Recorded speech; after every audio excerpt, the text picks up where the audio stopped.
mais uma entrevista aqui no canal e no podcast Na Base da Bola. Temos a honra de receber o Thiago Largue, atualmente treinador de futebol com passagem pelo Atlético Mineiro e Goiás. Além disso, trabalhou como auxiliar técnico no Botafogo, Sport, Corinthians e na Seleção Brasileira durante a Copa do Mundo de 2014. Fala, Thiago, beleza? É uma honra receber você aqui no nosso programa. Eu gostaria que você falasse como você chegou até o futebol e a sua formação acadêmica. Tudo bem, Leonardo? Boa noite a você, boa noite, Ingrid, o pessoal que está acompanhando o canal. É um prazer falar com vocês também. Bem, desde o início da minha infância, eu jogava futebol. Então, cresci jogando em vestiário, era durante a semana, final de semana. Então, aquela vida de um garoto, uma vida no interior do Rio. Para quem não sabe, eu sou do interior do Rio. E constantemente sempre jogando futebol, até que por volta dos meus 16, 17 anos, fazer teste. Cheguei a ser aproveitado em alguns testes, participar do grupo de jogadores de alguns clubes, mas não engrenava. Era uma carreira que era muita tentativa, passagem por clubes do interior, enfim, uma vida muito instável. E um jogador mediano, um jogador esforçado, em que também não era exímio de grande qualidade. E aí, num determinado momento, decidi estudar, né? Junto com a minha família, a gente decidiu que a melhor coisa seria estudar. Eu tinha esse sonho de continuar trabalhando, de viver o futebol. Em princípio, pensei em fazer medicina para poder ser o médico do esporte.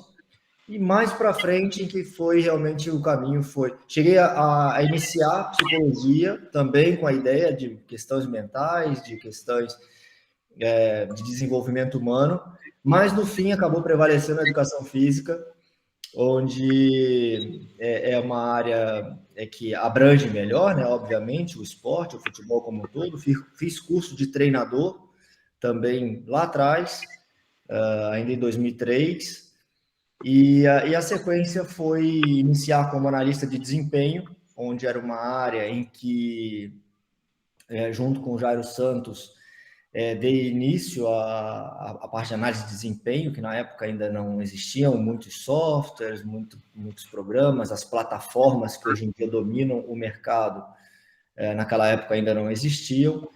E ali foi um início onde muito estudo, muita busca de conhecimento para tentar entender o futebol antes de tentar aplicar na prática. Thiago, muito bacana a sua expressão em relação ao mundo acadêmico, porque a gente fala muito sobre isso aqui e com certeza assim, a gente vai continuar dentro do assunto. Recentemente você esteve na Europa com o Pep Guardiola e até fez registro desse encontro na rede social. Você poderia falar como são esses encontros e o que mais costumam conversar e debater? O que mais você procura adquirir quando acontece esse tipo de encontro? Bem, a admiração do Pep surge desde o início do trabalho dele. No meu modo de ver, ele é um dos treinadores que revolucionou o jogo durante um determinado tempo.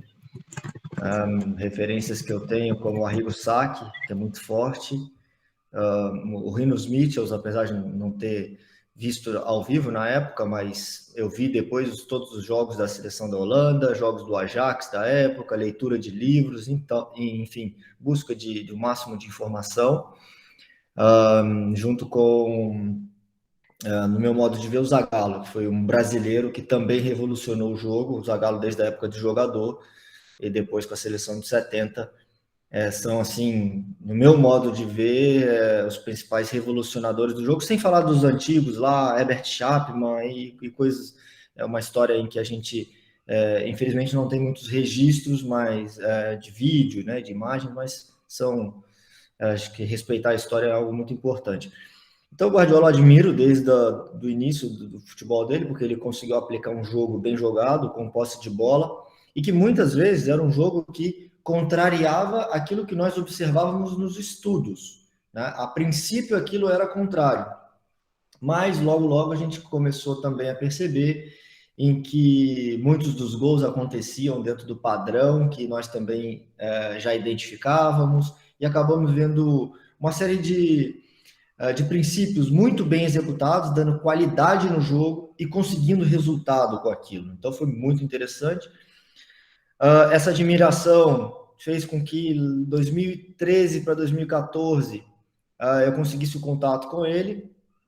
E em 2014, após a Copa, eu fui morar na Itália, fui fazer um curso da UEFA e lá tive a oportunidade de visitar o Bayern. Então, foi uma experiência muito rica, porque conhecer aquela metodologia, todo o desenvolvimento do trabalho de perto, foi muito proveitoso. O meu contato principal é com o auxiliar dele, com o Carles, tá? É com quem, assim, eu fico a maior parte do tempo e é quem, assim, vamos dizer, abre as portas mesmo, sabe? Com quem a gente tem mais tempo de conversar, porque a vida do treinador, ela é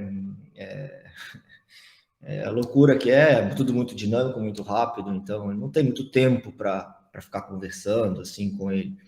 E agora, de novo, essa oportunidade que eu tive foi muito importante, porque 7 anos depois do Bayern, mais uma filosofia de jogo que segue uma linha e que aí, assim, hoje a gente consegue aprofundar mais naquilo que é executado. Felizmente, assim, eu tive a oportunidade de trabalhar num grande clube, que foi o Atlético Mineiro, e lá, por ter a estrutura que a gente tinha, a qualidade dos jogadores que a gente tinha, a gente conseguiu implantar bastante coisa e com resultados expressivos para o investimento que o Atlético teve naquela temporada. Se a gente olhar, 2018 foi o ano que ficou entre os 2 anos que não foi para a Libertadores, que foi 17 e 19, e 18 foi o que foi, porque foi um ano difícil ali. O Atlético não tinha dinheiro, não tinha investimentos, então foi assim. Mas aprofundar no jogo é algo que enriquece muito, conhecer toda aquela estrutura do Manchester City, com o funcionamento, as funções de cada profissional, a divisão, o modelo de jogo. Hoje ele levou para a comissão técnica dele, né, desde o ano passado, o Juan Malilo, que é um guru, é um mentor para ele.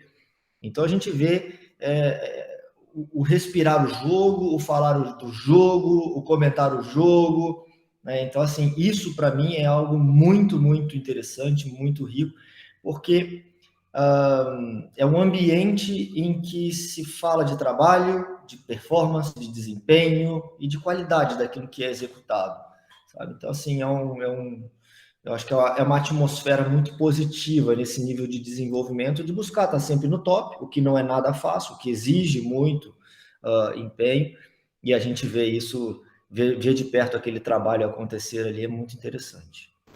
Tiago, numa entrevista para o Futuri, você comentou que o futebol brasileiro está perdendo a soberba de achar que entende mais que os outros. Isso talvez não significaria um avanço nos estudos do futebol brasileiro e até uma cobrança na evolução acadêmica da gente? Eu acho que, assim, nós sermos abertos a trocar ideia e trocar informação e buscar falar da qualidade do jogo, né, como exemplo da minha última resposta, eu acho que isso só enriquece, né? Quanto menos eu falar de algo que é externo àquilo que a gente controla, eu acho que focar naquilo que a gente pode controlar e tentar cuidar daquilo que a gente executa. O que a gente esbarra numa grande barreira é a questão do nosso calendário, que muitas vezes a gente não tem tempo para treinar, e a pressão que o treinador é submetido, que muitas vezes ele não consegue ter tempo para até mesmo desenvolver um jogo um pouco mais elaborado, com melhor qualidade, porque ele está sob pressão e o mais fácil é fechar a casinha e tenta jogar por uma bola, né? Só que isso é um jogo que talvez não atraia tanto o público. Eu acho que o público que quer ver o futebol, que gosta do futebol, ele quer ver uma boa jogada, um bom lance, uma pressão bem feita, que incentive, que puxa a galera, que puxa a torcida, que o jogador sinta uma conexão com a torcida a nível de sentir aquela vibração da arquibancada e, ao mesmo tempo, ele transmite aquilo para a arquibancada. E é uma relação que acontece, eu acho que a partir de um modelo de jogo em que a gente se torna mais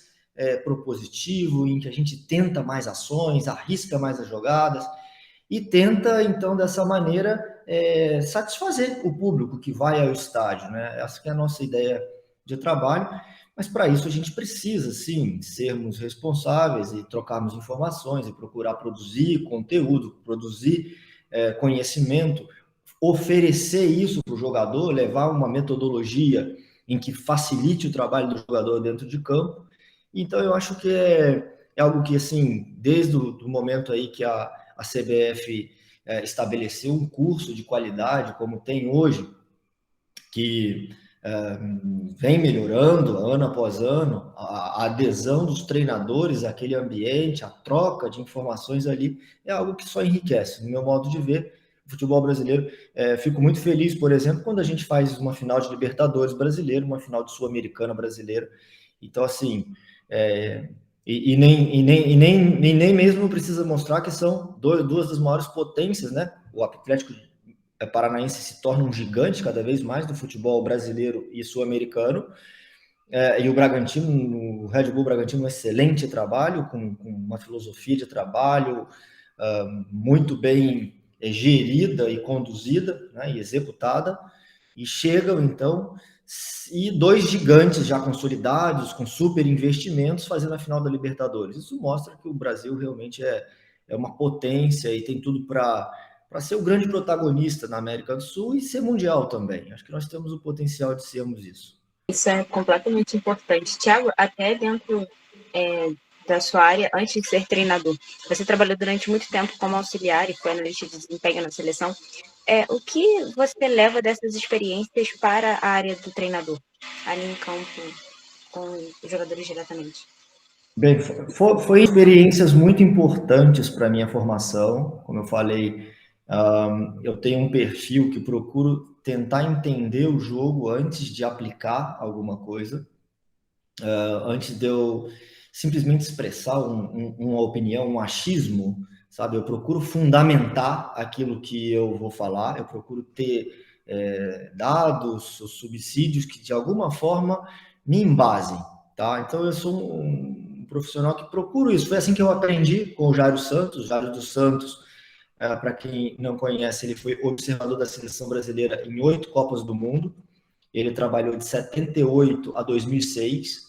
Então, ele teve a oportunidade de trabalhar com Coutinho, Telê, Zagallo, Parreira, Filipão, enfim, Lazzaroni, muitos treinadores com muita qualidade, pegou muita gente boa.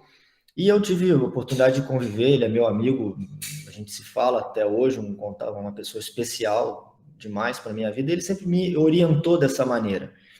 E aí as experiências nos clubes foram muito importantes por dois motivos aí, e enriquecidas ainda mais, porque uma era a oportunidade de colocar em prática aquele conhecimento desenvolvido, né? Então a gente tinha os levantamentos, tinha toda aquela equipe de trabalho para fazer a coisa ser executada.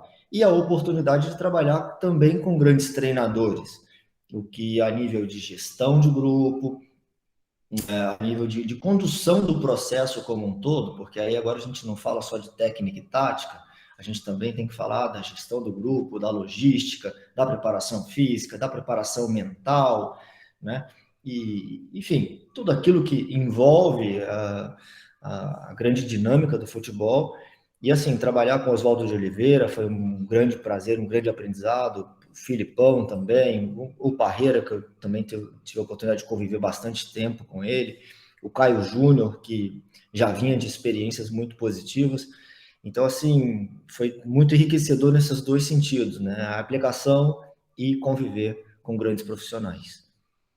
Tiago, você falou um pouco da parte que você tentou ser jogador e tal, explicou isso muito bem.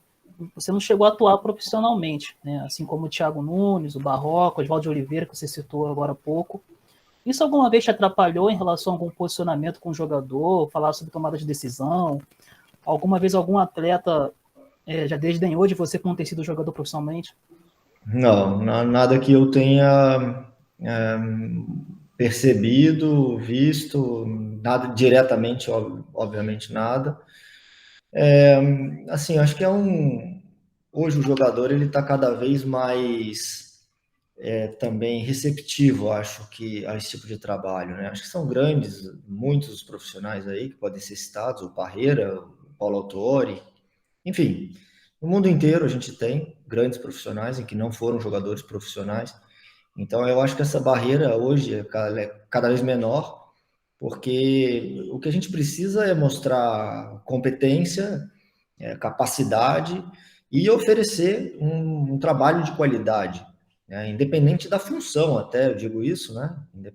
Independente da época, se eu era analista, ou se depois eu fui auxiliar técnico, ou se depois como treinador, oferecer sempre um trabalho de qualidade, mostrando que a gente está ali para servir ao jogador, para ajudar no desempenho dele.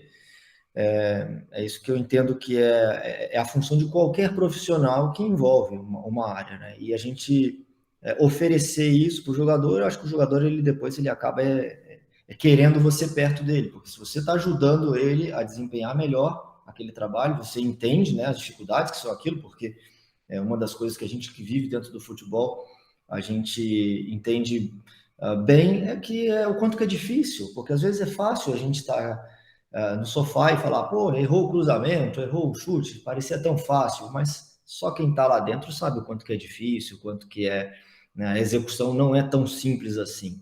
Então, acho que essa maturidade eu sempre tive e a maneira de conduzir, procurei me preparar bem para executar da melhor maneira. Uma briga direta que a gente tem, por exemplo, aqui no podcast, é da gente discutir muito sobre execução e o quanto as pessoas, os torcedores, assim, infelizmente, posso até dizer analistas, mas principalmente torcedores, colocam uma situação que eles não conhecem, né, completamente desconhecidas para poder opinar e sempre querendo que o melhor jogador foi aquele que nunca entrou em campo. Sempre ficar no banco seria melhor que os titulares, porque o resultado foi diferente daquilo que eles esperavam. Então, assim, a gente tem sempre essa discussão aqui. É muito engraçado, porque cada um traz uma visão, mas todo mundo concorda com a mesma coisa. Não tem como a gente criar um método de padrão, porque o treinador já está fazendo muito, quer fazer várias pessoas pensarem da mesma maneira sobre alguma coisa. Então a gente tem esse tipo de, enfim, complemento aqui nessa ideia.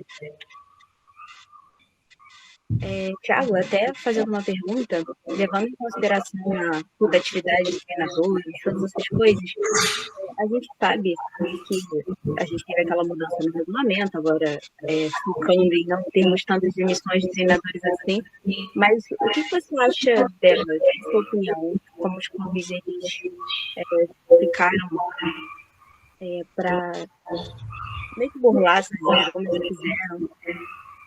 Eu acho que meu áudio está picado. Ficou um pouco picado, mas é sobre a mudança do regulamento, sobre os treinadores, né? Isso. A troca. Enfim, eu acho que é muito positiva essa troca. Acho que é um pontapé inicial para a coisa funcionar, para a melhor qualidade do jogo. Tentar frear ou reduzir a troca tão rápida que às vezes acontece. Então, pelo menos chamar atenção para esse aspecto. Eu acho que essa mudança no regulamento ela já aconteceu, ela já foi válida, porque minimamente houve uma discussão em relação à demissão de cada treinador, se o clube já tinha demitido ou se não tinha demitido, se ele podia contratar mais um, ou se ele demitisse o próximo, ele não poderia trocar mais, né? Então, isso foi bastante positivo. Eu não tenho o número, até seria interessante ter esse número, que se resultou em menor número de trocas ou não. Eu não cheguei a ver isso. Eu espero que sim. Na primeira divisão, eu não sei dizer, mas na Série B, acabou que não. Essa Série B é a que mais teve trocas de treinadores. A Série B tá mais justamente na primeira com a lei. Tá. Aí é algo que é para ser, né, novamente colocado em discussão, o porquê que isso aconteceu.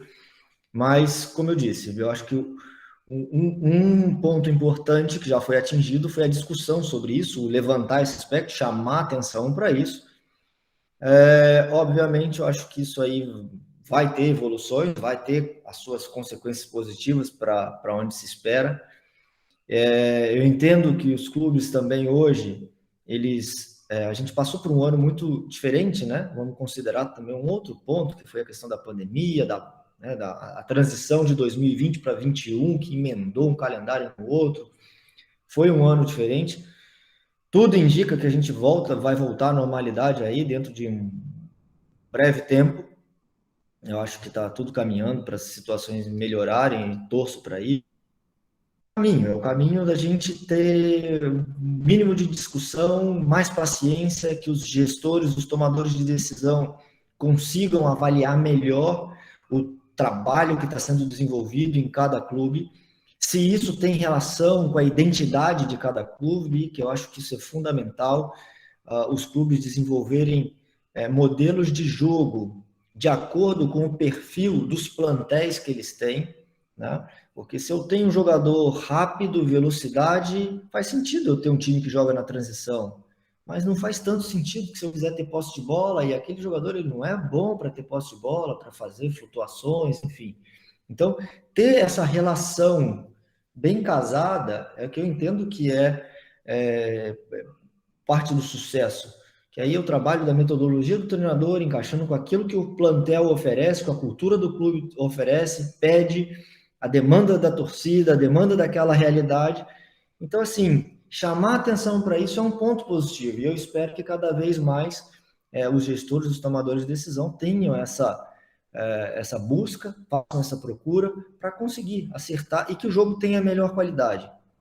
Eu falou sempre disso, de pensar o futebol como um produto, de pensar o futebol como um entretenimento em que a gente tem uma responsabilidade com quem está em casa, com quem está na arquibancada. Tiago, hoje a gente tem um crescimento nas pessoas que gostam de estudar e falar sobre os aspectos táticos. Como você observa isso e o que você acha do trabalho da imprensa sobre esses assuntos? E ainda em relação a isso, a imprensa tem uma maneira assim, de rotular os treinadores, né? O treinador A é reativo, o treinador B é proativo. Gostaria de ouvir de você, como jogam as equipes do Thiago em relação a isso e o que você acha da imprensa nesses itens. Bem, eu acho que assim, essa formação ela é muito importante, né? Que você citou na primeira parte da pergunta, acho que novos treinadores vêm com conceitos, discutir, mais abertos à discussão de conceitos, mais abertos à troca de ideias, eu entendo dessa maneira, e eu entendo que é uma questão geracional, né?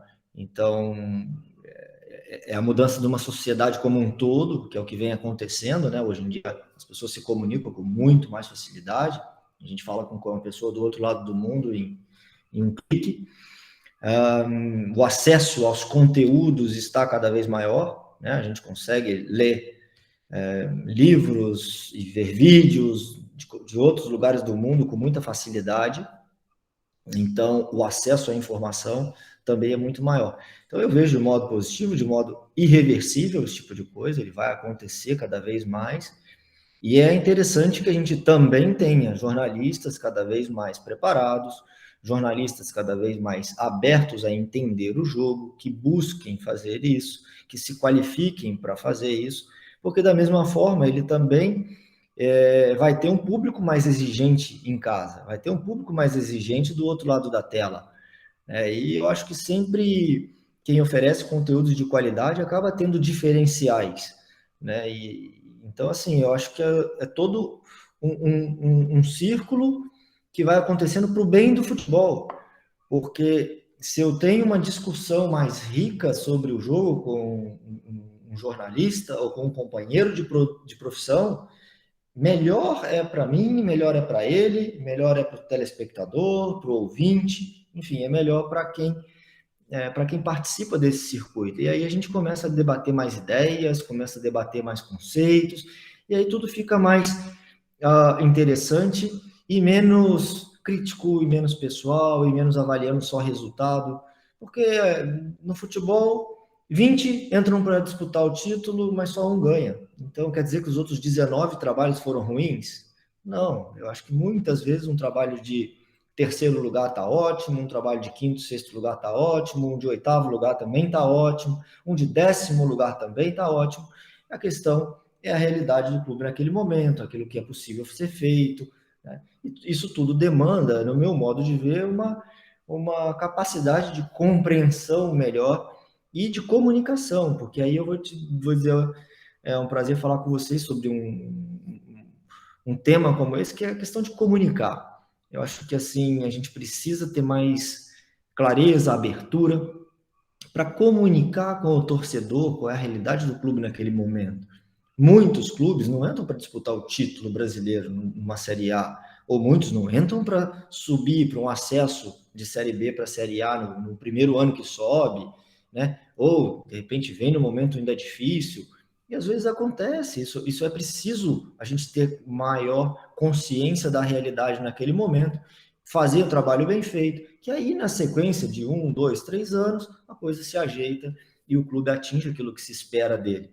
Então, assim, eu tenho um perfil de analisar as coisas de uma maneira tentando fazer algo mais sustentável. Eu não gosto muito da ideia de algo que vai muito rápido, que de repente desce muito rápido também. Então, é assim que eu penso. Eu concordo com tudo que você falou, assinaria embaixo, de verdade, estava aqui concordando que é real. E até fazendo uma pergunta sobre o futebol de base, que eu havia comentado mais cedo que a gente teria, sobre a sua passagem pelo Goiás, você destacou o trabalho dos jogadores da base, e isso me fez querer fazer a pergunta sobre o assunto. Você acredita que todos os jogadores eles precisam passar por aquele tempo completo na base, ou eles podem estar se desenvolvendo quando passam para a equipe profissional? É importante ter um desenvolvimento do trabalho do jogador, das competências do jogador, e aí é físico, técnico, tático, mental. E quanto mais o jogador puder ser treinado e desenvolvido, o seu potencial, sua técnica, o seu talento, sua capacidade de tomar decisão, sua capacidade de jogar coletivamente, a sua capacidade de entender o jogo, né? Mais facilitado vai ser o processo dele na hora que chegar num nível mais competitivo, porque é um grande funil, né? As divisões de base são muitos e muitos jogadores, mas poucos acabam atingindo o profissional. E nesse ponto, quanto mais bem preparado eles tiverem sido e se prepararam, porque também vai ter a responsabilidade do próprio jogador, né? Do quanto que ele quer, do quanto que ele está disposto a se esforçar, né? Acho que hoje em dia a gente fala bastante nesse aspecto que é esforço, comprometimento, é fundamental para as coisas acontecerem. Então, eu vejo assim, cada vez mais nós temos treinadores mais qualificados nas divisões de base, o que também favorece esse desenvolvimento para chegarem mais bem formados. Então, é uma junção dos dois fatores, o jogador querer e ele ter a oportunidade de ter um clube que dê estrutura, que dê o suporte, com um treinador de qualidade para o desenvolvimento dele acontecer. Agora, existem talentos que muitas vezes o jogador ele vai tardiamente, ele chega num clube, mas pelo talento, pela força de vontade, ele acaba sobressaindo. Mas, se nós olharmos bem, esses daí são as exceções e não as regras. Falando em exceções e regras, até uma pergunta meio curiosidade. Você acompanha futebol tanto internacional quanto nacional e tal. E quais são as equipes agora que você mais gosta de acompanhar, assim, pelo trabalho realizado? Internacionalmente, está entre Bayern de Munique, Manchester City e Liverpool. O Liverpool tem um jogo com menos controle do jogo a nível da posse da bola, mas ele tem dinâmicas muito interessantes e jogadores muito empenhados. Aquilo ali eles jogam como time, como um coletivo mesmo. Dá para eu percebo bem que eles jogam como um só. Acho que isso é muito muito interessante para o treinador. É tudo que a gente gosta de ver, né? Só estou falando desse aspecto de unidade, que eu acho que isso é muito, chama muita atenção no Liverpool. E não que os outros dois não tenham, o City ou o Bayern de Munique, mas eles têm as particularidades dele, que eu acho muito interessante. Acho que no Brasil o Atlético Mineiro vem desempenhando um grande jogo, né? O Flamengo tem tido uma certa alternância, muito bons jogos excelentes, muito bons, e outros nem tanto, mas são as equipes aí. E um passado recente aí um pouquinho para trás, o River Plate era um time que eu também parava para ver, porque muito, muito bem jogado, um jogo com muita qualidade, muito empenho, mas devido a fatores econômicos, o time também, assim como no Brasil acontece, vai se desmontando e aí requer tempo, é difícil reconstruir, não é fácil, essas perdas de jogadores, né? Até foi o que aconteceu com a gente no Atlético, no ano que a gente estava muito bem, perdemos 3, 4, 5 jogadores, e aí para depois continuar, né, no caso a gente estava em segundo lugar na competição, depois acabou chegando sexto, mas foi muito difícil mesmo assim chegar em sexto, porque essas trocas é difícil trocar o pneu com o carro andando, então é isso. Tiago, ainda sobre futebol internacional, agora entrando na parte de seleções, gostaria que você falasse um pouco sobre o que você achando do trabalho do Tite e o rendimento da seleção nas eliminatórias, e se você concorda que se as eliminatórias aqui na América do Sul realmente é essa coisa fraca que a gente acompanha na mídia. Essa coisa fácil que as pessoas Olha, dizer. eu acho o trabalho do Tite um trabalho excelente, é um trabalho de excelência, é um grande profissional, tem uma comissão técnica muito, muito boa, espetacular.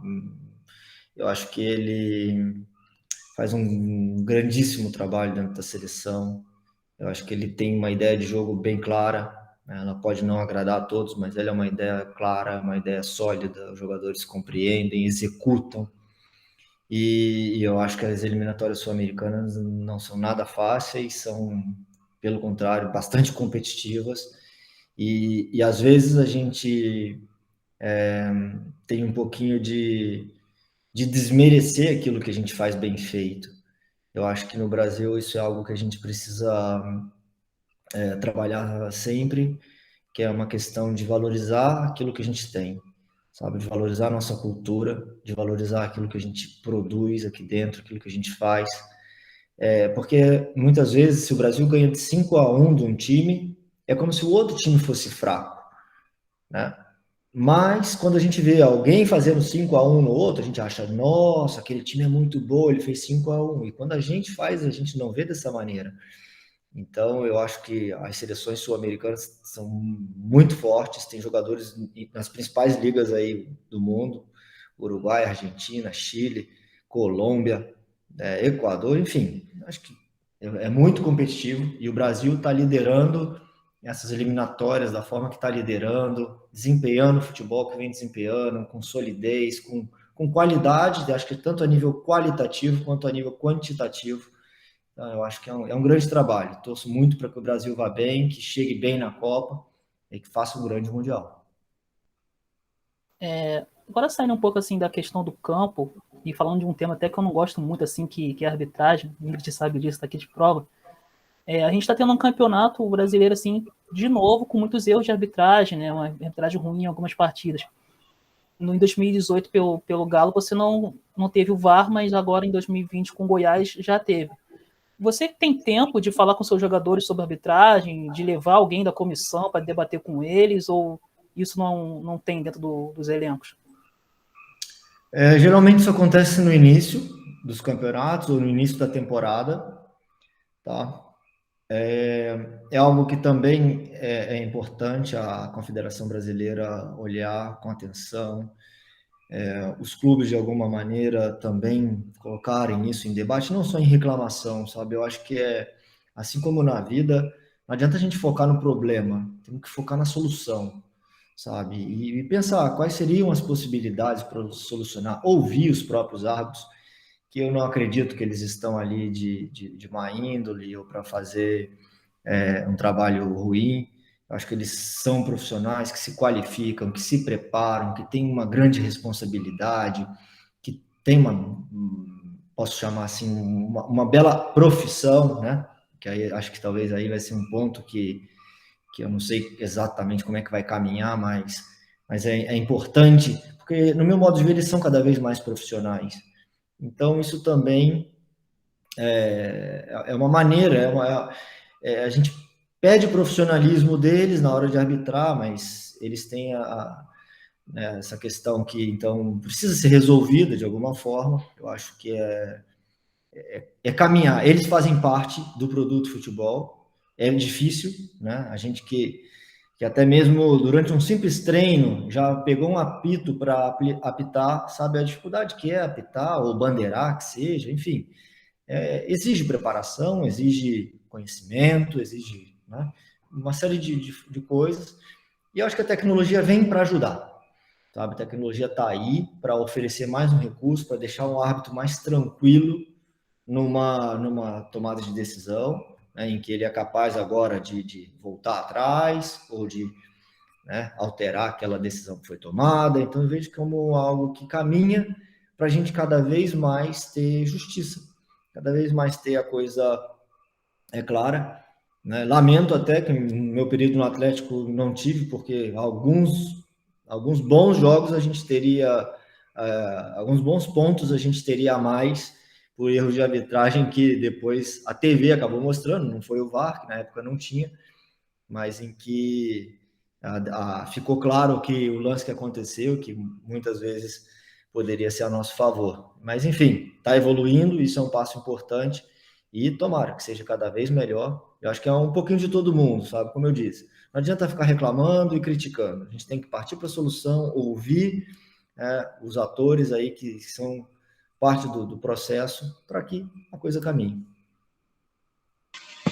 Thiago, nós estamos chegando ao final da nossa entrevista, mas é contra a minha vontade, porque eu ficaria aqui te escutando falar, estou aprendendo muito. Mas a gente já gostaria de agradecer a sua presença, a sua participação, enfim, a sua disponibilidade de conversar aqui com a gente. E até fazer a nossa última pergunta. Que recentemente chegou ao Brasil o livro do Marcelo Bielsa, que é uma referência para todos, principalmente para o Guardiola e para as minhas referências de pós-futebol, que eu sempre falo dele. E você acredita que esses livros que falam da vida acadêmica em geral, até profissional do treinador, eles ajudam nos estudos de uma maneira geral, ou mais específico para os treinadores em si? Ou ajuda para qualquer tipo de debate? Sim, sim. Belíssima colocação. Acho que contribui para o debate, contribui para a troca de ideias, para a formação, para a produção de novos conhecimentos. Eu acho que quanto mais a gente tem um embasamento para fazer a leitura da realidade, melhor interpretação a gente consegue fazer dos fatos, e quanto mais pessoas com essas capacidades de dialogar, de trocar informação e de tentar construir algo novo, né? Você vai propor, vai fazer uma proposta e conversar sobre aquela ideia, o que você acha, acho que isso dá certo, isso não dá. Então, ter a mente aberta, que futebol ele tem algumas particularidades muito importantes, né? Que é a universalidade que ele tem, é muito democrático, ele é muito simples, e ao mesmo tempo ele é muito complexo, né? Porque ele é simples de jogar, né? Ele requer são poucas regras, são poucos equipamentos, mas ele tem uma complexidade enorme e uma riqueza em que é o esporte mais jogado no mundo, né? Então, isso traz para dentro dele uma possibilidade de muitas reflexões, de muitas contribuições sociais, né, esportivas, enfim. Isso é muito legal para a sociedade. Então, na Inglaterra eles chamam de beautiful game, né, o jogo bonito, porque é um esporte que realmente ele encanta. Então, é bacana quando chega, né? E eu espero que o Brasil também produza seus próprios livros, que o Brasil também produza seus conteúdos, porque a gente também tem gente muito boa aqui no Brasil, e aí cabe a gente valorizar isso, né? Porque é legal que o Bielsa é um grande, como você falou, é referência até mesmo para o Guardiola, para os argentinos de modo geral, na Espanha, está na Premier League, enfim, é um ícone do futebol mundial e é muito legal. Acho que só enriquece o debate, só enriquece aquilo que depois, no final das contas, mais vai importar, que é o jogo, é a qualidade do jogo, é o entretenimento, é a gente que está em casa ouvir bons profissionais quando comentam e fazer leituras legais daquilo que a gente vai ler, né? E a gente oferecer o jogo quando a gente também está dentro do campo, porque no fundo, né, a expressão lá dentro do campo é o que mais vai contar para a gente estar sempre movimentando essa grande bola aí que encanta todos nós. É verdade, e aos poucos a gente vai conseguindo trazer essa parte acadêmica para o Brasil, tenho certeza que a gente vai continuar. Então é isso, Thiago, muito obrigada, valeu, galera. quem está aqui nos assistindo. E até a próxima. Valeu. Prazer, Índio. Prazer, Leonardo. Um abraço a todos aí, pessoal. Espero que tenha curtido. Abração.